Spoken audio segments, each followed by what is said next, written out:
ಎಲ್ರಿಗೂ ನಮಸ್ಕಾರ. ಪ್ರಿಮಾನು TV Kannada YouTube ಚಾನಲ್ಗೆ ನಿಮ್ಮೆಲ್ಲರಿಗೂ ಕೂಡ ಸ್ವಾಗತ. ಸ್ನೇಹಿತರೆ, KEA ಅಂದರೆ ಕರ್ನಾಟಕ ಎಕ್ಸಾಮಿನೇಷನ್ ಅಥಾರಿಟಿಯಿಂದ ಮತ್ತೊಂದು ಹೊಸ ನೋಟಿಫಿಕೇಶನ್ ಆಗಿದೆ. 1600 ಹುದ್ದೆಗಳಿಗೆ HK ಆ್ಯಂಡ್ ನಾನ್ HK ಎರಡೂ ವಿಭಾಗಕ್ಕೂ ಕೂಡ ನೋಟಿಫಿಕೇಶನ್ ಆಗಿರೋವಂಥದ್ದು. ಆ್ಯಂಡ್ ಯಾವ ಒಂದು ಹುದ್ದೆಗಳಿಗೆ ನೋಟಿಫಿಕೇಶನ್ ಆಗಿದೆ, ಯಾವಾಗಿಂದ ಅರ್ಜಿ ಹಾಕಲಿಕ್ಕೆ ಅವಕಾಶ ಮಾಡಿಕೊಡ್ತಾರೆ, ಎಕ್ಸಾಮ್ ಯಾವಾಗಿದೆ, ಎಲ್ಲವನ್ನ ಕೂಡ ಇವತ್ತಿನ ವಿಡಿಯೋದಲ್ಲಿ ಡೀಟೇಲ್ಡ್ ಆಗಿ ನೋಡ್ತಾ ಹೋಗೋಣ. ಯಾರೆಲ್ಲ ಈ ವಿಡಿಯೋನ ನೋಡ್ತಾ ಇದ್ದೀರಾ ಎಲ್ಲೂ ಕೂಡ ಸ್ಕಿಪ್ ಮಾಡಿದೆ ಪೂರ್ತಿ ವಿಡಿಯೋನ ನೋಡಿ, ಜೊತೆಗೆ ಸಬ್ಸ್ಕ್ರೈಬ್ ಮಾಡ್ಕೊಂಡು ನೋಡೋದನ್ನ ದಯವಿಟ್ಟು ಮರಿಬೇಡಿ ಅಂತ ಹೇಳ್ತಾ ಜಾಸ್ತಿ ತಡ ಮಾಡೋದು ಬೇಡ, ಬನ್ನಿ ಆದಷ್ಟು ಬೇಗ ಇವತ್ತಿನ ವಿಡಿಯೋನ ಶುರು ಮಾಡ್ತಾ ಹೋಗೋಣ. ಸೊ ನೀವಿಲ್ಲಿ ನೋಡ್ತಾ ಇರ್ಬೋದು, ದಿನಾಂಕ 19 ಅಂದರೆ ನಿನ್ನೆಯ ಒಂದು ಡೇಟಲ್ಲಿ ಈ ಒಂದು ಅಧಿಸೂಚನೆ ಆಗಿರುವಂಥದ್ದು. ಸೊ ಇಲ್ಲಿ ಮಿಕ್ಕುಳಿದ ವೃಂದದಲ್ಲಿ ಖಾಲಿ ಇರುವಂತಹ ಸಶಸ್ತ್ರ ಪೊಲೀಸ್ ಕಾನ್ಸ್ಟೇಬಲ್ ಹುದ್ದೆಗಳು, ಅಂದರೆ ಇದು ನಾನು ಹೇಳ್ತಾ ಇರೋದು ಬಂದ್ಬಿಟ್ಟು ನಾನ್ HK ವಿಭಾಗಕ್ಕೆ ಸಂಬಂಧಪಟ್ಟ ಹಾಗೆ. ಆ್ಯಂಡ್ HK ವಿಭಾಗಕ್ಕೆ ಸಂಬಂಧಪಟ್ಟ ಹಾಗೆನೂ ಕೂಡ ನಾನು ನೆಕ್ಸ್ಟ್ ಹೇಳ್ತಾ ಹೋಗ್ತೀನಿ. ಎರಡಕ್ಕೂ ಏನು ಡಿಫ್ರೆನ್ಸ್ ಇರಲ್ಲ, ಹುದ್ದೆಗಳ ಸಂಖ್ಯೆಗಳಲ್ಲಿ ವ್ಯತ್ಯಾಸಗಳಿರುತ್ತೆ ಬಿಟ್ಟರೆ ಇನ್ನೆಲ್ಲವೂ ಕೂಡ ಏಜ್ ಲಿಮಿಟ್ಸ್ ಆಗಿರ್ಬೋದು, ಅಪ್ಲಿಕೇಶನ್ ಡೇಟ್ ಆಗಿರ್ಬೋದು, ಎಕ್ಸಾಮಿನೇಷನ್ ಆಗಿರ್ಬೋದು, ಎಲ್ಲವೂ ಕೂಡ ಸೇಮ್ ಇರುತ್ತೆ. ಓಕೆ, ಸೊ ಇಲ್ಲಿ ನೀವು ನೋಡ್ತಾ ಇರ್ಬೋದು ಪೊಲೀಸ್ ಇಲಾಖೆಯಲ್ಲಿ ಸಶಸ್ತ್ರ ಪೊಲೀಸ್ ಕಾನ್ಸ್ಟೇಬಲ್ ಮಿಕ್ಕುಳಿದವರಿಂದ ಖಾಲಿ ಇರುವ ಹುದ್ದೆಗಳ ವಿವರ. ಇದು ಕೇವಲ ಪುರುಷರಿಗೆ ಮಾತ್ರ ಅಂತ ಇದೆ. ಓಕೆ, ಇಲ್ಲಿ ಪುರುಷ ಅಭ್ಯರ್ಥಿಗಳಿಗೆ ಎಷ್ಟು ಅಧಿಸೂಚನೆ ಆಗಿದೆ, ಎಷ್ಟು ಹುದ್ದೆಗಳಿಗೆ ಅಂದರೆ 1421 ಹುದ್ದೆಗಳಿಗೆ ನೋಟಿಫಿಕೇಶನ್ ಆಗಿರುವಂಥದ್ದು. ಓಕೆ, ಸಶಸ್ತ್ರ ಪೊಲೀಸ್ ಕಾನ್ಸ್ಟೇಬಲ್ ಇದರ ಒಂದು ವೇತನ ಶ್ರೇಣಿ ಅಂತ ಬಂದಾಗ ಎಷ್ಟು ಪೇ ಮಾಡ್ತಾರೆ, ನಮಗೆ ಸ್ಯಾಲ್ರಿ ಎಷ್ಟಿರುತ್ತೆ, 37,500 ರೂಪಾಯಿಂದ ಅಪ್ ಟು 76,100 76,100 ರೂಪಾಯಿಗಳ ತನಕನೂ ಕೂಡ ಸ್ಯಾಲ್ರಿ ಪೇ ಮಾಡ್ತಾರೆ ನಮಗೆ. ಓಕೆ, ಸೊ ಹುದ್ದೆಗಳ ಸಂಖ್ಯೆ ಎಷ್ಟಿದೆ, 1421 ಹುದ್ದೆಗಳು ಇರೋ ಅಂಥದ್ದು. ಆಯ್ತಾ? ಸೊ ಇಲ್ಲಿ ನೆಕ್ಸ್ಟ್ ಇದಕ್ಕೆ ಏನು ಕ್ವಾಲಿಫಿಕೇಶನ್ ಇರಬೇಕು, ಹಾಗಾದ್ರೆ ಈ ಒಂದು ಹುದ್ದೆಗೆ ನಾವು ಅಪ್ಲಿಕೇಶನ್ ಹಾಕ್ಬೇಕಂತಂದ್ರೆ PUC ಅಥವಾ ತತ್ಸಮಾನ ವಿದ್ಯಾರ್ಹತೆ ಆಗಿರಬೇಕು. ಓಕೆ, ನೀವು PUC ಮಾಡಿದ್ರು ಕೂಡ ನೀವು ಈ ಒಂದು ಹುದ್ದೆಗೆ ಅಪ್ಲಿಕೇಶನ್ ಹಾಕೋದಕ್ಕೆ ಎಲಿಜಿಬಿಲಿಟಿ ಪಡ್ಕೊಂಡಿರ್ತೀರ. ಓಕೆ, PUC ಅಥವಾ ತತ್ಸಮಾನ ವಿದ್ಯಾರ್ಹತೆ ಆಗಿರಬೇಕು. ನೆಕ್ಸ್ಟ್ ನೋಡೋದಾದ್ರೆ ಏಜ್ ಲಿಮಿಟ್ಸ್ನ ಇಲ್ಲಿ ಕೊಟ್ಟಿದ್ದಾರೆ. ಪುರುಷ ಅಭ್ಯರ್ಥಿಗಳಿಗೆ ಇಲ್ಲಿ ಪ್ರತಿಯೊಂದು ಪಾರ್ಟಲ್ಲೂ ಕೂಡ ನೀಟಾಗಿ ಮೆನ್ಷನ್ ಮಾಡಿದ್ದಾರೆ, ದಟ್ ಈಸ್ ಪುರುಷ ಅಭ್ಯರ್ಥಿಗಳು ಅಂತ. ಸೊ ಇಲ್ಲಿ ಪುರುಷ ಅಭ್ಯರ್ಥಿಗಳಿಗೆ ಸಾಮಾನ್ಯ ಅರ್ಹತೆಯ ಅಭ್ಯರ್ಥಿಗಳಿಗೆ 33 ವರ್ಷಗಳ ತನಕ ಇದೆ ಗರಿಷ್ಠ ವಯೋಮಿತಿ. ಅಂದರೆ ಸಾಮಾನ್ಯ ಜನರಲ್ ಕ್ಯಾಟಗರಿ ಅವರು 33 ವರ್ಷ ತನಕ ನೀವು ಅಪ್ಲಿಕೇಶನ್ ಹಾಕ್ಬೋದು. ಆ್ಯಂಡ್ ನೆಕ್ಸ್ಟ್ ಪರಿಶಿಷ್ಟ ಜಾತಿ, ಪರಿಶಿಷ್ಟ ಪಂಗಡ, ಪ್ರವರ್ಗ 1 ಮತ್ತು ಪ್ರವರ್ಗ 2A 2B 3A 3B ಅಭ್ಯರ್ಥಿಗಳಿಗೆ 35 ಇಯರ್ಸ್ 35 ವರ್ಷ ತನಕ. ಇಲ್ಲಿ SC ST category 1 2A 2B 3A 3B candidates ಕೂಡ ಅಪ್ಲಿಕೇಶನ್ ಹಾಕ್ಬೋದು. ಎಷ್ಟು ವರ್ಷ ತನಕ? 35 ಇಯರ್ಸ್ ತನಕ. ಓಕೆ, ಸೊ ಜನರಲ್ ಅವರಿಗೆ 33 ಇಯರ್ಸು, ಆಮೇಲೆ SC ST category 1 2A 2B 3A 3B ಅವರಿಗೆ 35 ಇಯರ್ಸ್ ತನಕ.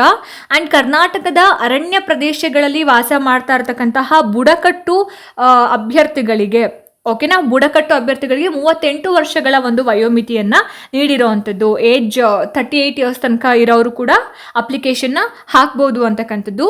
ಆ್ಯಂಡ್ ನೆಕ್ಸ್ಟು ಇಲ್ಲಿ ನಾವು ಅಪ್ಲಿಕೇಶನ್ನ ಯಾವಾಗ ಹಾಕಲಿಕ್ಕೆ ನಮ್ಗೆ ಅವಕಾಶ ಮಾಡಿಕೊಡ್ತಾರೆ, KEA ಅವರ ಒಂದು ಅಫಿಷಿಯಲ್ ವೆಬ್ಸೈಟಲ್ಲಿ ಅವರು ಲಿಂಕನ್ನು ಕೊಟ್ಟಿರ್ತಾರೆ. ಓಕೆ, ಸೊ ಆನ್ಲೈನ್ ಮುಖಾಂತರ ಅರ್ಜಿ ಸಲ್ಲಿಸೋದಕ್ಕೆ ಪ್ರಾರಂಭಿಕ ದಿನಾಂಕ ಯಾವಾಗ ಅಂತ ಹೇಳಿದ್ರೆ 22ನೇ ತಾರೀಕು ಜೂನ್ 2026. ಅಂದರೆ ಇವತ್ತಿನ ಡೇಟ್ ಎಷ್ಟು? 20. ಇವತ್ತು ಮತ್ತು ನಾಳೆ ಬಿಟ್ಟು 22ನೇ ತಾರೀಕು ಮಂಡೆಯಿಂದ ನಿಮಗೆ ಅಫಿಷಿಯಲ್ ಆಗಿ ಈ ಒಂದು ಪೋಸ್ಟ್ಗಳಿಗೆ ಅಪ್ಲಿಕೇಶನ್ನ ಹಾಕೋದಕ್ಕೆ ಅವಕಾಶ ಮಾಡಿಕೊಡ್ತಾರೆ. ಓಕೆನಾ? ಆ್ಯಂಡ್ ನೆಕ್ಸ್ಟು ಆನ್ಲೈನ್ ಮುಖಾಂತರ ಅರ್ಜಿ ಸಲ್ಲಿಸೋದಕ್ಕೆ ಕೊನೆಯ ದಿನಾಂಕ ಯಾವಾಗ ಅಂತಂದರೆ ನಿಮಗೆ 1 ಮಂತ್ ಟೈಮ್ ಇರುತ್ತೆ. ಜೂನ್ 2022ನೇ ತಾರೀಕಿಂದ ಜುಲೈ 22, 2026ನೇ ತನಕನೂ ಕೂಡ ನಿಮಗೆ ಟೈಮ್ ಇರುತ್ತೆ. ಅಂದರೆ ಜುಲೈ 22 ನೆಕ್ಸ್ಟ್ ಮಂತ್, ಈ ಮಂತ್ ನಿಮಗೆ ಟೈಮ್ ಕೊಟ್ಟಿದ್ದಾರೆ ಆನ್ಲೈನಲ್ಲಿ ಅಪ್ಲಿಕೇಶನ್ ಹಾಕೋದಕ್ಕೆ. ಕೊನೆಯ ದಿನಾಂಕ ಬಂದು ನೆಕ್ಸ್ಟ್ ಮಂತ್ ಅಂದರೆ ಜುಲೈ 22. ಓಕೆನಾ? ಶುಲ್ಕವನ್ನು ಪಾವತಿ ಮಾಡೋದಕ್ಕೆ ಕೊನೆಯ ದಿನಾಂಕ ಯಾವುದಿದೆ? 24 ಜುಲೈ 24. ಯಾವಾಗ ಅರ್ಜಿ ಸಲ್ಲಿಸೋದಕ್ಕೆ ಡೇಟ್ ಲಾಸ್ಟ್ ಮಾಡ್ತಾರಲ್ಲ, ಅದಾಗಿ 2 ಡೇಸ್ ತನಕ ನಿಮಗೆ ಫೀಸನ್ನು ಪೇ ಮಾಡೋದಕ್ಕೆ ಅವಕಾಶ ಮಾಡಿಕೊಡ್ತಾರೆ. ಸೊ ಆನ್ಲೈನಲ್ಲಿ ಯಾವಾಗ ಅಪ್ಲಿಕೇಶನ್ ಹಾಕೋಕ್ಕೆ ಸ್ಟಾರ್ಟಿಂಗ್ ಡೇಟ್ ಗೊತ್ತಾಯಿತು, ಎಂಡಿಂಗ್ ಡೇಟ್ ಗೊತ್ತಾಯಿತು, ಆ್ಯಂಡ್ ಶುಲ್ಕ ಗೊತ್ತಾಯಿತು, ಯಾವಾಗ ಫೀಸ್ನ ಪೇ ಮಾಡಬೇಕಂತ. ಆ್ಯಂಡ್ ಎಷ್ಟು ಫೀಸ್ ಇಟ್ಟಿದ್ದಾರೆ ಅದನ್ನು ನಾವು ನೋಡಬೇಕಲ್ಲ. ಸೊ ಫೀಸ್ ಎಷ್ಟು ಇಟ್ಟಿದ್ದಾರೆ ಅಂದರೆ ಪ್ರವರ್ಗ 2A 2B 3A 3B ಅಂದರೆ ಜನರಲ್ ಅವರಿಗೆ ಮತ್ತು ಪ್ರವರ್ಗ 2A 2B ಮತ್ತು ಈ ಥರ ಇದಕ್ಕೆ 750 ರೂಪೀಸ್ ಇದೆ. ಓಕೆ, 750 ರೂಪಾಯಿ ಇಟ್ಟಿದ್ದಾರೆ. ಆ್ಯಂಡ್ ಪರಿಶಿಷ್ಟ ಜಾತಿ, ಪರಿಶಿಷ್ಟ ಪಂಗಡ, ಪ್ರವರ್ಗ 1 ಹಾಗೂ ಮಾಜಿ ಸೈನಿಕ ಅಭ್ಯರ್ಥಿಗಳಿಗೆ 500 ರೂಪಾಯಿಗಳ ಒಂದು ಫೀಸನ್ನು ಇಟ್ಟಿರೋವಂಥದ್ದು. ಓಕೆನಾ. ಸೊ ಇಲ್ಲಿ ಕ್ಯಾಟಗಿರಿ 1 SC ST ಆ್ಯಂಡ್ ಮಾಜಿ ಸೈನಿಕರಿಗೆ 500 ರೂಪೀಸು, ಆ್ಯಂಡ್ ಜನರಲ್ ಕ್ಯಾಟಗಿರಿ ಅವರಿಗೆ ಮತ್ತು 2A 2B 3A 3Bನವರಿಗೆ 750 ರೂಪೀಸ್ ಇದೆ. ಇದು ಎಲ್ಲ ಎಕ್ಸಾಮ್ಸಲ್ಲೂ ಕಾಮನ್ 750 ರೂಪೀಸೇ, ಇದು ಹೆಚ್ಚು ಕಡಿಮೆ ಆಗಂಗಿಲ್ಲ ಅಂತ ಅನಿಸ್ತಾ ಇದೆ. ಆ್ಯಂಡ್ ನೆಕ್ಸ್ಟು ಇಲ್ಲಿ ಯಾವ ರೀತಿಯಾಗಿರುತ್ತೆ ಎಕ್ಸಾಮ್ ಪ್ಯಾಟ್ರನ್ ಅಂತ ಹೇಳಿದ್ರೆ, ಇಲ್ಲಿ ನಮಗೆ ಲಿಖಿತ ಪರೀಕ್ಷೆ ಇರುತ್ತೆ ಆಯಿತಾ, ರೈಟಿಂಗ್ ಇರುತ್ತೆ. ಆ್ಯಂಡ್ ರೈಟಿಂಗ್ ಅಂತ ಬಂದಾಗ ನಮಗೆ OMR ಶೀಟ್ ಇರುತ್ತೆ, ಅಂದರೆ ಆಫ್ಲೈನ್, ಯಾವುದು ಆನ್ಲೈನಲ್ಲಿ ಅಥವಾ ಕಂಪ್ಯೂಟರ್ ಬೇಸ್ಡ್ ಎಕ್ಸಾಮ್ ಇರೋದಿಲ್ಲ. ಸೊ ಇಲ್ಲಿ ನೀಟಾಗಿ ಹಾಕಿದರೆ ಆನ್ಲೈನ್ OMR ಮಾದರಿ, ಒಫಿಷಿಯಲ್ OMR ಟೈಪಲ್ಲಿ ಇರೋ ಅಂಥದ್ದು ಅಂತ. ಹಾಗಾದರೆ ಈ ಒಂದು ಪರೀಕ್ಷೆಯನ್ನು ಅಟೆಂಡ್ ಮಾಡೋದಕ್ಕೆ ಯಾವ ರೀತಿಯಾಗಿರುತ್ತೆ ಪ್ರಶ್ನೆ ಪತ್ರಿಕೆ ಮತ್ತು ಪಠ್ಯಕ್ರಮ ಅಂತ ಹೇಳಿದ್ರೆ, ಇಲ್ಲಿ ಕೇವಲ ಒಂದು ಪ್ರಶ್ನೆ ಪತ್ರಿಕೆ ಮಾತ್ರ ಇರುತ್ತೆ. ಅದು 100 ಮಾರ್ಕ್ಸ್ಗೆ ನಾವು ಅಟೆಂಡ್ನ ಮಾಡಬೇಕಾಗತ್ತೆ. ಈ 100 ಮಾರ್ಕ್ಸಿಗೆ 100 ಕ್ವೆಶನ್ಸ್ ಇರುತ್ತೆ. ಆ್ಯಂಡ್ 90 ಮಿನಿಟ್ಸ್ ಅಂದರೆ 1.5 ಗಂಟೆಗಳ ಕಾಲ ನಮಗೆ ಟೈಮನ್ನು ಕೊಟ್ಟಿರ್ತಾರೆ.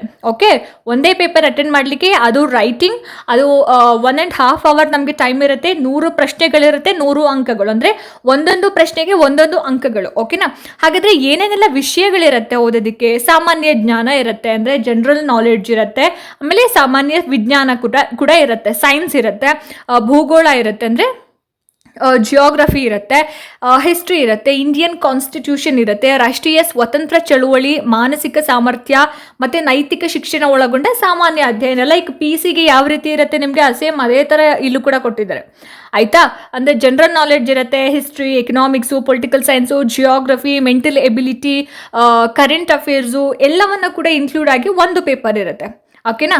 ನೆಕ್ಸ್ಟ್ ಈ ಲಿಖಿತ ಪರೀಕ್ಷೆ ಆದಮೇಲೆ ಕಡ್ಡಾಯ ಕನ್ನಡ ಪತ್ರಿಕೆ ಕೂಡ ಇರುತ್ತೆ.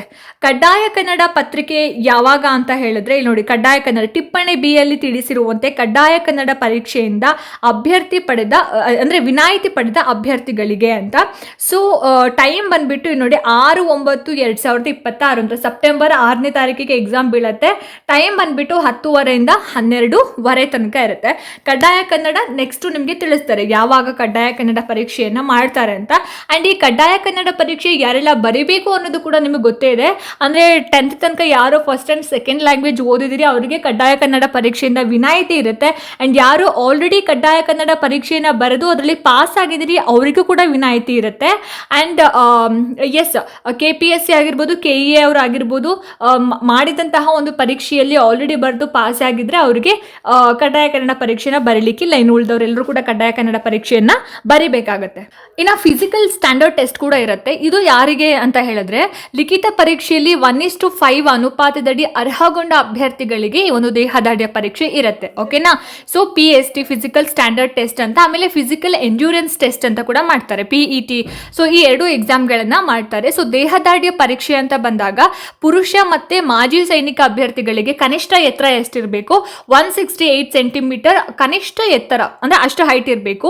ಆ್ಯಂಡ್ ಕನಿಷ್ಠ ಎದೆ ಸುತ್ತಳತೆ ಬಂದ್ಬಿಟ್ಟು 86 ಸೆಂಟಿಮೀಟರ್. ಅದನ್ನು ಕಂಪ್ಲೀಟ್ ಹಿಗ್ಗಿಸಿದಾಗ ಕನಿಷ್ಠ ವಿಸ್ತರಣೆ 5 ಸೆಂಟಿಮೀಟರ್ಸ್ ಇರಬೇಕು ಅಂತ. ಓಕೆ. ಆ್ಯಂಡ್ ನೆಕ್ಸ್ಟ್ ಅಂದರೆ ಕರ್ನಾಟಕದ ಅರಣ್ಯ ಪ್ರದೇಶಗಳಲ್ಲಿ ವಾಸ ಮಾಡ್ತಾ ಇರ್ತಕ್ಕಂತಹ ಬುಡಕಟ್ಟು ಪುರುಷ ಅಭ್ಯರ್ಥಿಗಳಿಗೆ 155 ಸೆಂಟಿಮೀಟರ್ಸ್ 155 ಸೆಂಟಿಮೀಟರ್ ಹೈಟ್ ಇರಬೇಕು ಅವರು. ಆ್ಯಂಡ್ ಎದೆ ಸುತ್ತಳತೆ 5 ಸೆಂಟಿಮೀಟರ್ಗಳ ಕನಿಷ್ಠ ವಿಸ್ತರಿಸುವುದರ ಜೊತೆಗೆ ಸಂಪೂರ್ಣವಾಗಿ ಹಿಗ್ಗಿಸಿದಾಗ ಎಷ್ಟಿರಬೇಕು, 75 ಸೆಂಟಿಮೀಟರ್ಗಳಿಗಿಂತ ಕಡಿಮೆ ಇರಬಾರ್ದು ಅಂತ. ಓಕೆ. ಸೊ ಇದಿಷ್ಟು ಏನು ಫಿಸಿಕಲ್ ಸ್ಟ್ಯಾಂಡರ್ಡ್ ಟೆಸ್ಟ್ ಅಂತ.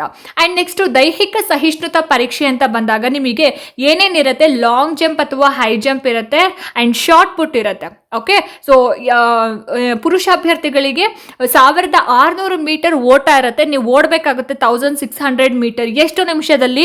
6 ನಿಮಿಷ 30 ಸೆಕೆಂಡ್ ಒಳಗಡೆ ನೀವು 1600 ಮೀಟರ್ ಓಡಬೇಕಾಗತ್ತೆ. ಆ್ಯಂಡ್ ಉದ್ದ ಜಿಗಿತ ಅಂತ ಬಂದಾಗ ಅಂದರೆ ಹೈ ಜಂಪ್ ಲಾಂಗ್ ಜಂಪ್ ಅಂತ ಬಂದಾಗ 3.80 ಮೀಟರ್ಗಿಂತ ಕಡಿಮೆ ಇರಬಾರ್ದು. ಆ್ಯಂಡ್ ಹೈ ಜಂಪ್ ಅಂತ ಬಂದಾಗ 1.20 ಮೀಟರ್ಗಿಂತ ಕಡಿಮೆ ಇರಬಾರ್ದು. ಸೊ ಈ long jump and high jump ನೀವು ಮಾಡೋದಕ್ಕೆ ಅಷ್ಟು ಸಮಯದಲ್ಲಿ ನಿಮಗೆ ಕೇವಲ 3 ಟೈಮ್ಸ್ ಅಷ್ಟೇ ನಿಮಗೆ ಅವಕಾಶ ಕೊಡ್ತಾರೆ. 3 ಸಲ ಮಾತ್ರ. 3 ಸಲಕ್ಕಿಂತ ಜಾಸ್ತಿ ಟೈಮ್ ತೊಗೊಂಡ್ರೆ ನಿಮಗೆ ರಿಜೆಕ್ಷನ್ ಆಗಿಬಿಡುತ್ತೆ. ಆ್ಯಂಡ್ ಶಾರ್ಟ್ ಪುಟ್ 7 kg ಇರುತ್ತೆ, 7.26 kg ಇರುತ್ತೆ. ಅದನ್ನು ನೀವು 5.60 ಮೀಟರ್ಗಳಿಗಿಂತ ಕಡಿಮೆ ಇಲ್ಲದ ಹಾಗೆ ನೀವು ಅದನ್ನು ಎಸೆಬೇಕು. ಆ್ಯಂಡ್ ಇದಕ್ಕೂ ಕೂಡ ನಿಮಗೆ 3 ಅವಕಾಶ ಇರುತ್ತೆ. ಓಕೆ, ಸೊ ಇದಿಷ್ಟು ಪುರುಷ ಅಭ್ಯರ್ಥಿಗಳಿಗೆ. ಆ್ಯಂಡ್ ಮಾಜಿ ಸೈನಿಕ ಅಭ್ಯರ್ಥಿಗಳಿಗೂ ಕೂಡ ಸೇಮ್ ಇರುತ್ತೆ, ಬಟ್ ಅದರಲ್ಲಿ ಪ್ರಮಾಣ ಕಡಿಮೆ ಇರುತ್ತೆ. ಸೊ ಎಷ್ಟು ಓಡಬೇಕಂತ ಹೇಳಿದ್ರೆ 400 ಮೀಟರ್ ಓಡಬೇಕಾಗುತ್ತೆ. 2 ಮಿನಿಟ್ಸ್ಗಿಂತ ಕಡಿಮೆ ಇರಬಾರ್ದು. 2 ಮಿನಿಟ್ಸ್ ಒಳಗಡೆ ನೀವು 400 ಮೀಟರ್ಸ್ನ ಓಡಬೇಕು. And long jump, high jump ಕೂಡ ಇರುತ್ತೆ. ಆ್ಯಂಡ್ ಗುಂಡು ಎಸೆತ ಬಂದು 4 kg ಇರುತ್ತೆ. ಇದು 3 ಅವಕಾಶ ಕೊಟ್ಟಿರ್ತಾರೆ. 3.75 ಮೀಟರ್ಗಿಂತ ಕಡಿಮೆ ಇಲ್ದಿರೋ ಹಾಗೆ ನೀವು ಅದನ್ನು ಎಸಿಬೇಕಾಗುತ್ತೆ. ಆ್ಯಂಡ್ ಉದ್ದ ಜಿಗಿತ ಅಂದರೆ ಲಾಂಗ್ ಜಂಪ್ 2.50 ಮೀಟರ್ಗಿಂತ ಕಡಿಮೆ ಇರಬಾರ್ದು. ಆ್ಯಂಡ್ ಎತ್ತರ ಜಿಗಿತ ಹೈ ಜಂಪ್ ಬಂದು 0.90 ಮೀಟರ್ಗಿಂತ ಕಡಿಮೆ ಇರಬಾರ್ದು. ಸೊ ಅದು ಕೂಡ 3 ಅವಕಾಶ ಇರುತ್ತೆ. ಓಕೆನಾ. ಸೊ ಇದಿಷ್ಟು ಏನು ನಿಮಗೆ 1600 ಹುದ್ದೆಗಳಿಗೆ ಸಂಬಂಧಪಟ್ಟ ಹಾಗೆ ನೋಟಿಫಿಕೇಶನ್ ಮಾಡಿದ್ದಾರೆ ಸಶಸ್ತ್ರ ಪೊಲೀಸ್ ಕಾನ್ಸ್ಟೇಬಲ್ ಹುದ್ದೆಗಳಿಗೆ. ಸೊ ನಾನ್ HK ಬಂದು 1421 ಆಗಿರುತ್ತೆ. HK ವಿಭಾಗ ಕಲ್ಯಾಣ ಕರ್ನಾಟಕಕ್ಕೆ 179 ಹುದ್ದೆಗಳಿಗೆ ನೋಟಿಫಿಕೇಶನ್ ಆಗಿರೋವಂಥದ್ದು. ಓಕೆನಾ.